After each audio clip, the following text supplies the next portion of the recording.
There's a bridge that needs repair between Ohio and Kentucky. That's on one of the busiest trucking routes in North America. That was former President Obama addressing Congress 9 years ago about the need to replace the Brent Spence Bridge. So why hasn't it happened? Good evening, I'm Paula Toti. And I'm Kyle Inskeep. A shutdown that may last months is now resurrecting talk about how to fix that long-standing traffic choke point.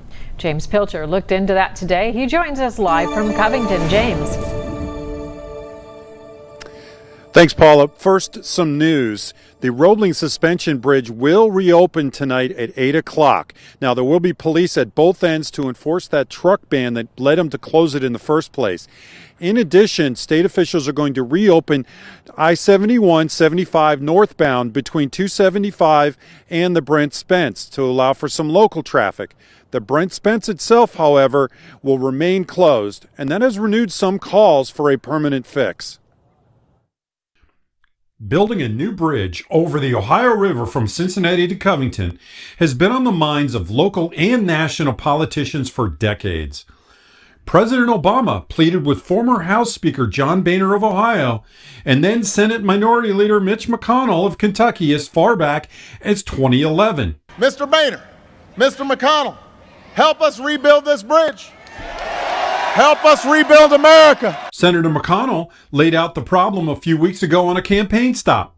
It comes down to money. The solution is in Frankfort, not in Washington. The people who represent Northern Kentucky and all of Kentucky in Frankfort have to decide how they want to pay for it. The current price tag for the Brent Spence Corridor project runs upwards of $2 billion. It calls for a rehab of the existing bridge and building a new bridge alongside.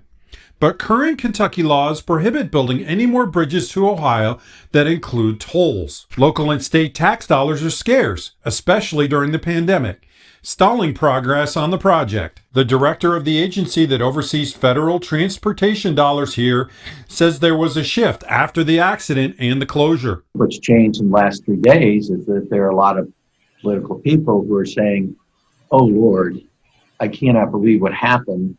This is far more important, and we have to find a solution somehow. That worries Covington Mayor Joe Meyer.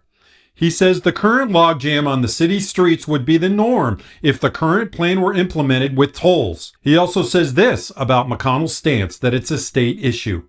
That's called passing the buck. Federal bridge, it's a federal highway. This is having an impact on the federal GDP. They just need to find the political will in Washington to do the right thing. Mayor Meyer and others have advocated, instead of building a new bridge next to the Brent Spence, for a bypass elsewhere to take the heavy truck traffic off of this area. But state officials have said that's prohibitively more expensive. As for the cost and the length of the fix to the current bridge, state officials still aren't saying how long or how much that's going to cost or how long it's going to take. Live in Covington, James Pilcher, Local 12 News. Thank you, James, and stay with Local 12 News on the air and online for continuing coverage of the bridge shutdown.